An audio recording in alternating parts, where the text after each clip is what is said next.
everybody, I'm Luke Hector from the Broken Meeple, and God is it hot! But if you like what you see, please remember to thumb up the video, consider subscribing, check out the Patreon if you can. Most of all though, just comment on the video and let me know your thoughts on the video itself and the game in question. We'll get on with it in just a second, but first, a quick word from the sponsor. As a fellow gamer, you'll understand this is unacceptable. The solution? Head down to my new sponsor, Kiender.co.uk. Kiender stocks many of the hot new releases as well as some old hidden gems. Free delivery on orders over £30, further discounts on bulk purchases, and even 5% of your spending refunded back to you as points to be used for further discounts down the line. If you use the referral link in the description below and sign up for a new account, you'll get 5% discount on your first order over £60. So let's make gaps in your collection a thing of the past. Get down to Kiender and start saving today. Thank you for listening and enjoy the rest of the video. Get on with it. So today's title is Merchants of the Dark Road. This is the newest thing from Elf Creek Games, and I'm a little late to the party. I do apologise for that, but I didn't exactly have much of a choice. I did this as a late pre-order as opposed to backing it on Kickstarter, and the UK was delayed for delivery by like about 4 months. Most people got this back in January. I didn't get my copy until at least late April, early May, and so then I have to give it the beans on top of everything else. It's like, yeah, that's not going to happen, but I still wanted to put out a review for this. So with regards to Elf Creek Games, they've been decent enough for me. They've always done a good job on their aesthetics. Their games look great and they're well produced, but they've always been games that are kind of good, not great. They do a good job, and it's like, alright, fine, this is a decent game to stand on, but they don't tend to end up being keepers for me. Although Atlantis Rising is on my shelf still, but for how much longer that remains to be seen. But I was curious to see whether this new one could, you know, maybe elevate things, because obviously as designs go on, things get better and better. So the question is, does Merchants of the Dark Road succeed in doing that? Become a merchant of high reach. Strategize and plan as you traffic the goods the kingdom needs to endure the dark season. Sell to heroes at the Ringway Inn and make your fortune. Then deliver them to their faraway homes along with a commission or two, and they'll be singing your name in the streets. Because when the darkness lifts, you'll need to balance fame and fortune if you want to be named the greatest merchant of them all.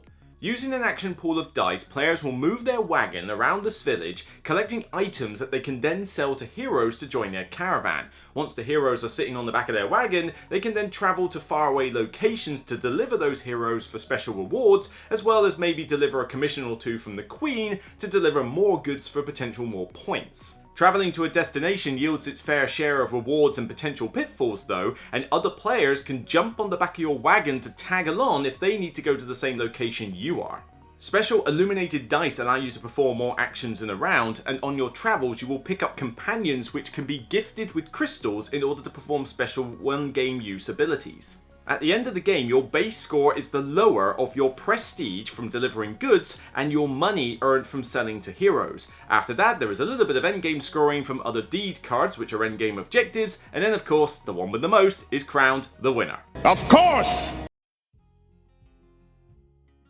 Starting with duration, the game suffers from a couple of little issues. Firstly, the setup takes a fair while. You've got to deal with, right, let's put out those travel cards. Now everybody's got a starting hero now. Which player turn order are you? You get extra bits as well. Right, we need to set up the market wheel. Right, get the hero deck, get the deed deck, get the companion deck, set that up. Right, what goods can people, right, we need that as well, we need this. And that is before you start trying to pick things out of the insert, which we'll get on to later.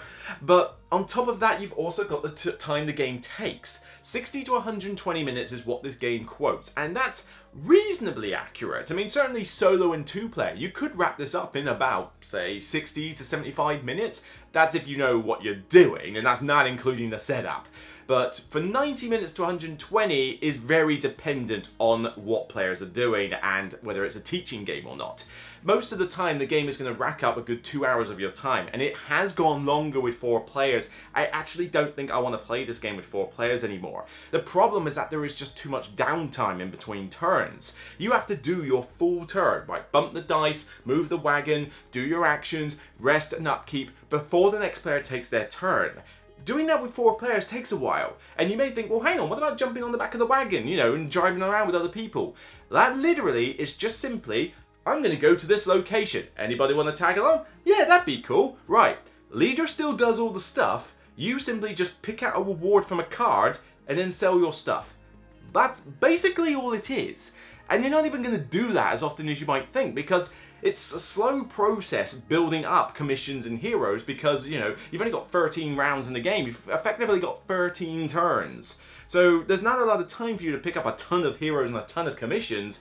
So you're only going to follow so many actions for traveling, and then that's not enough to make up for the downtime. And the actions are very vastly different in terms of how long they take. One person's action might literally be to go to the Queen's Commission, I'll take this tile, and that's it. That's my turn. 5 seconds, my turn is done.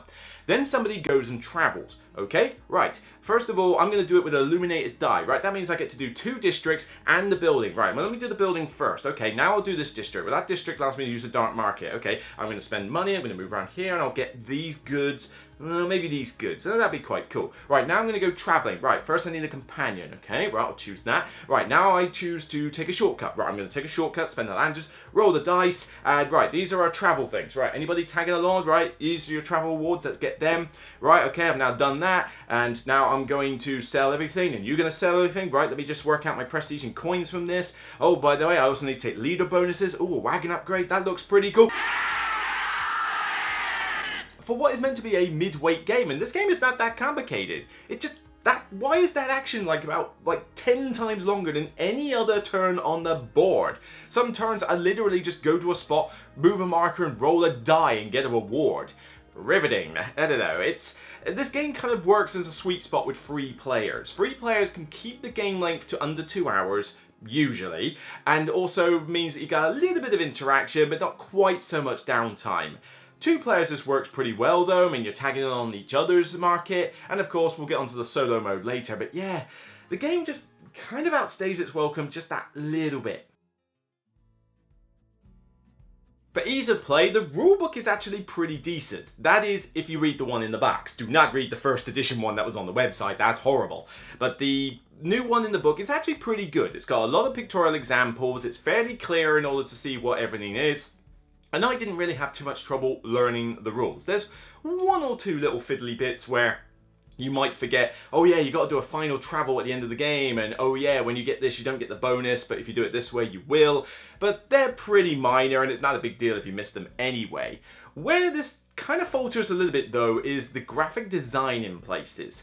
The board itself, you've got 5 spaces that you move your wagon around. It's not exactly clear what those 5 spaces are at first. I mean, you look at the board and you think, well, hang on, where do I move then? It's not really clear. It's faded path. Dog, pig, dog, loaf of bread, system error. And then you've got the buildings that connect to certain bits, and again, you're like, oh, hang on, so if I go to that space, what am I next to?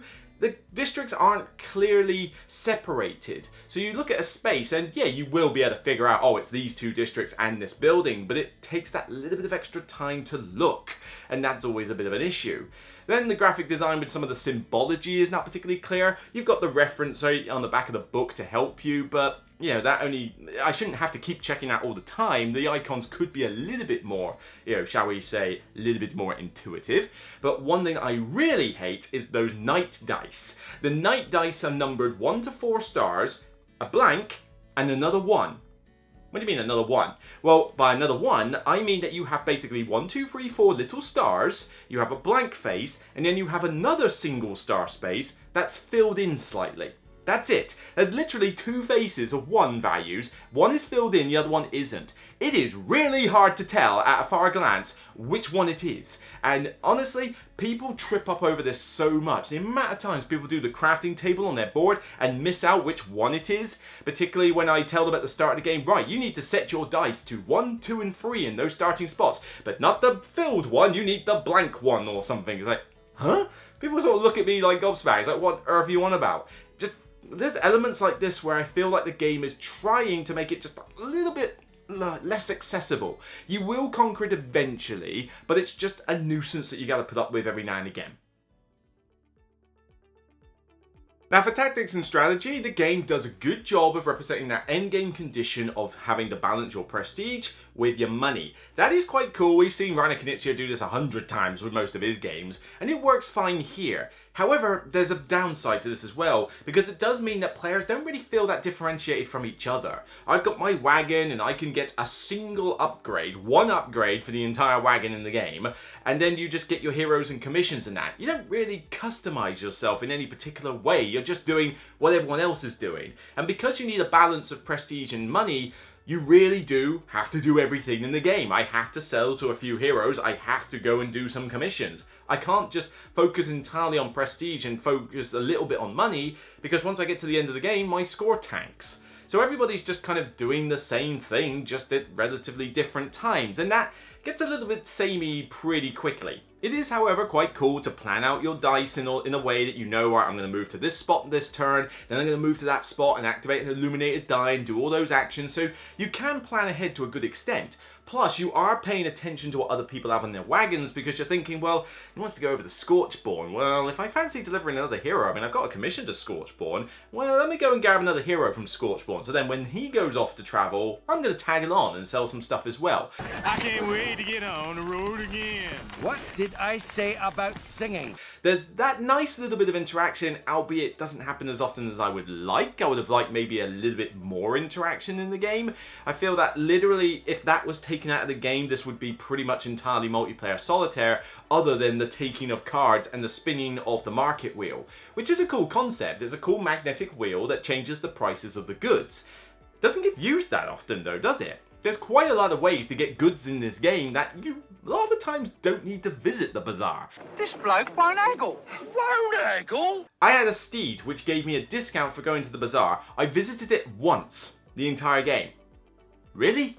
It's like, you can get goods by so many other ways. There's other actions and other effects that get you goods just as easily as the bazaar, really. You barely have to visit it, I seem to find. And then on top of this, the game just has a little bit of weird random elements thrown in. This is not the most skillful game I've ever seen here, because there's a lot of dice in places. I mean, first of all, you're rolling dice for what movement values you have on your dice, like, to plan ahead with. There could be times when you really need a certain movement value and you just simply don't have it on your dice. On top of that, there's some bits in the game that just give you a random die roll for the sake of it. The ruins, I swear, is the most pointless space on the entire board. It literally is move a marker, get an upgraded good, roll a die possibly, and get some random award, which has a 1 in 36 chance of rolling the same symbol twice in a row and getting one of the more powerful effects in the game, the illuminated die. Why is that even in the game? That seems such a pointless luck thing. And somebody actually got it on the last game we played. They were very lucky, but why is it there? That just seems weird. That random element is compelled by the fact that you only have 13 turns in this game. So I can spend a turn getting useful goods or heroes that I need to actually further my progression in the game. Or I can go to a couple of locations and just roll a die and get some random effect that might not even be what I want.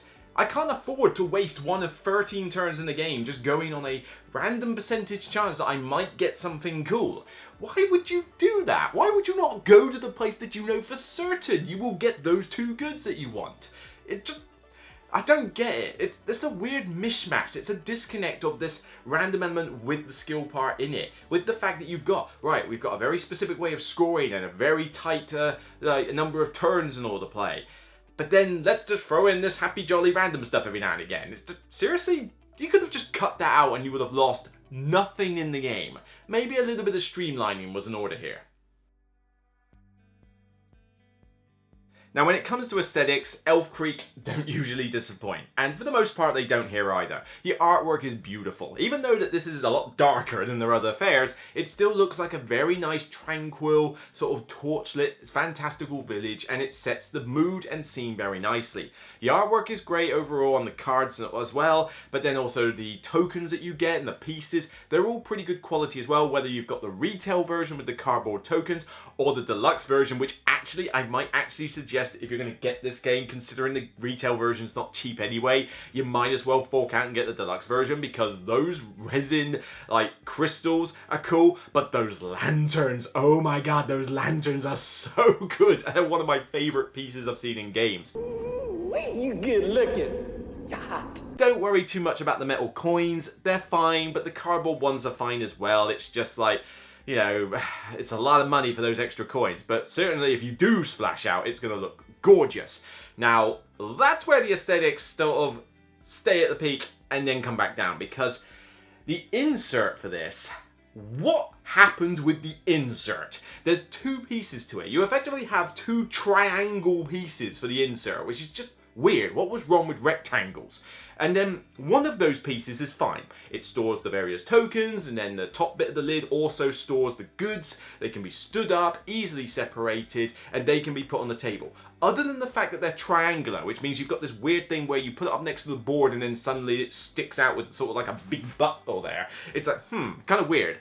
But that bit's fine. The other part of the insert seriously needed to go through redevelopment. This thing has got crevices among crevices among crevices. It's like an Indiana Jones movie in an insert. You're going into this and like trying to find little secret passages and doors, trying to find the piece you want. Because for some reason, rather than just give you more space in the backs, they made this overcomplicated system of like dice in these crevices and then cards laid on top of that and then tokens on top of that and then dice on top of that, and it's a really weird insert that you've got to get your little fingers in and start picking out dice, which is really annoying. I mean, I kid you not, one of the bits in it has various dice on top, a couple of other pieces below, and then in a tiny little purpose-made crevice is a little slanted bit halfway into the insert for a tiny little map token that goes around the ruins marker. That is it, and I'm not even sure that's even in the retail version. That might literally just be a deluxe token. What was the point in that? Yeah, but your scientists were so preoccupied with whether or not they could, they didn't stop to think if they should. You put money and effort into this tiny little crevice piece. You could have literally just shoved it in a container somewhere. But then on top of that, it comes with a diagram for how to put the stuff back in the game. It is the worst blow-up diagram I've ever seen for any game ever.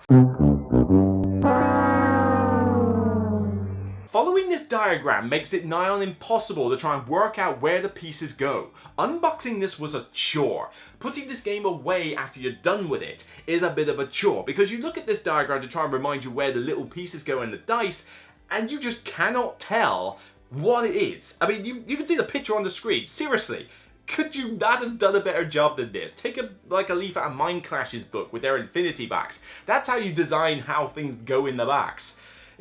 It's an annoyance, you know, because you've got to put up with this every time you get the game out. Worse so if you're trying to look for the various solo components. Seriously, how did this get through QC? I don't know. But that being said, you get cool tokens, the artwork is beautiful, so again, it does look the part, it just loses a mark for functionality. The world building in this is pretty sweet, actually. I mean, with the aesthetics and everything, and just the fact that you are literally that merchant wagon wheel. You've got your cool looking wagon as your player board, and then you put the commissions on it, you put the heroes on top, and the wagon upgrades here and there. And so you do feel like the merchant. You're buying and selling goods. You are selling it to a hero. You're delivering it to, you know, the heroes, like the faraway lands. This is a pick up and deliver game through and through, and the mechanics and what you're doing in the game feel like it's part of it. However, the theme does disconnect a little bit in places with some of those weird random elements like the ruins, which I still think is such a pointless space. It literally could have been cut out of the game and you would have lost nothing. You've also got the buildings around, but you can only visit those buildings when you use the special dice. Why can't we visit the buildings at any point? Why is it so hard to just drive up a road and go to said building? It just seems a little bit, I don't know, a little bit odd in that regard. But the travel aspect, again, falters a little bit because it is basically just flipping a card, reading about a sentence worth of flavor text, and then you roll dice and pick out some rewards and penalties that don't seem to tie up a lot to a lot of the travel cards. Most of them will just get you a good and maybe like either an upgraded good or a crystal or something, and then maybe make you lose a good or downgrade a good or get, you know, lose a bit of money. Regardless of what the event is, it almost seems somewhat pointless to have the event cards. I don't feel like I'm building a narrative or a story when I flip those things over.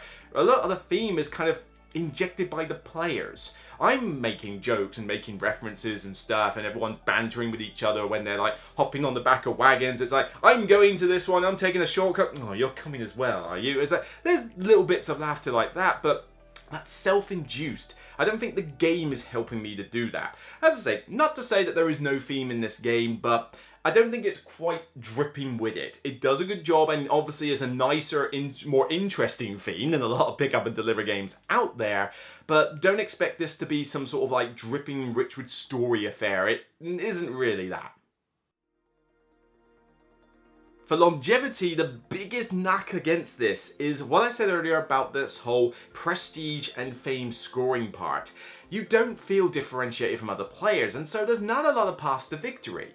You know, you've got to get both aspects good. So whether you do well on prestige first or coin first, what does it matter? You're going to have to do both. You cannot survive with no heroes. You need to get heroes at some point. But you're not going to be able to do no commissions because you're really going to struggle to get any prestige. So everybody is doing pretty much the exact same thing. The companions are just a couple of one-game use abilities whenever you get them. It's not like that really formulates your strategy. Your wagon upgrade, you can get one.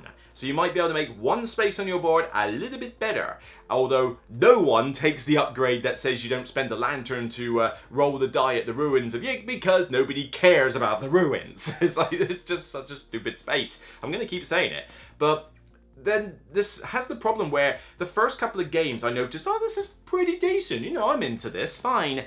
But a bit like with Paladins of the West Kingdom and Dune Imperium for me, it's a bit like a leaking bag, a leaking water balloon. It's like you get the water balloon, it's like, oh, this is really cool, until you realize there's a leak, and it quickly deflates. This game is kind of doing that for me as well. You know, it started off being decent, you know, this is an endorsed-worthy product. But as I've played it more, it feels very samey. It's every game I feel like I'm just doing pretty much what I did before, just maybe in a slightly different order. None of the heroes feel different, it's just a case of what goods they want. It's not like the bards are any different from the, you know, from the, I don't know, shoemakers, I don't know, I forget what the classes are. The companions are just a couple of abilities on them. It's not like the snow bee is like, oh my god, this will give me an entirely new strategy compared to taking the phoenix. There's not even that many ways to set up the game either, because you have that jigsaw board, but it's the exact same thing. Nothing really changes much. And then you've got 4 buildings. Okay, you can change the faces of 4 buildings, but there's only, I think, 8 to 10 different faces you can have. You only have 4 of them on the map, but because you visit them so rarely, because it's literally only done with those powerful illuminated dice, does that really change the game much for you? Just a slightly different building ability that you use maybe 2 or 3 times in the game? Not really, let's be all like honest with each other on here. So every game sets up pretty much the same and plays out pretty much the same. You're gonna notice it getting stale rather quickly. I had a similar problem with Honey Buzz. You know, Honey Buzz is decent at first, and it's still a decent enough game, but again, I just feel like I'm doing the same thing every time. There's not enough ways to freshen up the game to bring it out for multiple plays. Wait, another section? What is this? Yeah, well, I figured that it is a detailed review, and I do go into details about the game, so surely the other S should stand for something. And in order to not confuse it with other sections on this video, I decided to add in the S on the end of details for solo, if necessary. So yes, the solo mode for Merchants of the Dark Road is a pretty meh affair at the end of the day. It involves the Private Concern, who basically has a little AI deck that performs actions while you're trying to do your thing, and obviously you're trying to beat it. Now, it's fine, but it just seemed very random in how it does its actions. A lot of AIs that are designed well mimic a multiplayer opponent. This one just kind of does its own thing, really. It's if it was just piloted by an algorithm that just goes around every now and again and sort of does questionable actions at times. It's just a little bit odd, but it doesn't really give me the feeling of a multiplayer game, even though it does speed up the game considerably from, say, a 4-player game. You do get a little extra booklet that has some like little solo adventures and like, you know, special objectives to do, but again, these don't really add much of a narrative or a story immersion into the game, and some of those special objectives are hard. I mean, like, really hard. I dare say I've never, like, stood a chance of beating any of them. I haven't obviously gone through the whole book, I haven't played it enough for that, but yeah, the solo mode just felt a little bit underwhelming. I mean, I'm glad it's in there, because I felt this game probably needed it, but yeah, it just feels like you're just going up against random actions and seeing how you do, really, which, let's face it, pretty much even the smallest of filler card games can achieve that without too much trouble. So Merchants of the Dark Road is a fine game. It's decent, it's been made competently but with some questionable elements here and there. But there's no category in this entire list where everything was perfect, or everything was, well, nothing's perfect, but where everything was really, really good. The duration does become a bit of a slog at times with dodgy setup. The ease of play does have some questionable graphic design, the tactics and strategy, you're just doing the same thing every game. Aesthetics, that insert is a pain. Immersion, there's not quite a lot of it, and longevity, the game will get stale. That sounds like I should be giving it a really negative score, but then that's got to be combined with the other good bits. You do feel like a merchant traveling around. There is a little bit of that multiplayer interaction sprinkled in at times. It does look gorgeous on the table. It does at least have a decent amount of content in it for like 4 players worth, and including a solo mode. The rulebook is still decent, and the game is enjoyable. But I think for the price tag you're paying for this, I mean, you're paying something like £55 for the retail version. That's quite a bit, and if you put it on Kickstarter, you're putting near to like £85 to £100 for this. More so if you got the like special money on tap. It's not cheap, and I just don't think this has the staying power to warrant that cost. So it's fine, but I think I can only really give this a 6 out of 10. I don't think it's high enough to get a seal of endorsement from me. I think I'm glad I've played it, but I'm probably going to get rid of this copy. I don't feel like I'm going to request it specifically. I mean, if someone brings it out, you know, my friends have enjoyed it maybe a tiny bit more than me, maybe 6, 7 out of 10 range for them, and they've got a copy of the game. So if they want to bring it out, I'll play it. But I'll play it when they do. I don't have a desire to go, oh, I'm going to the Cup next week, I'm going to take Merchants of the Dark Road with me. Not really. So this one just falls into that category of good but not great again, except this one costs more, takes longer, and just has a few more irritating parts of it compared to, say, Honeybuzz or even Atlantis Rising, which, like I say, is still fighting for possession on my shelf as it is. This one had to be dropped an extra point, really, because we're now the 3rd game in, and I feel this sort of stuff needs to be kind of ironed out quickly.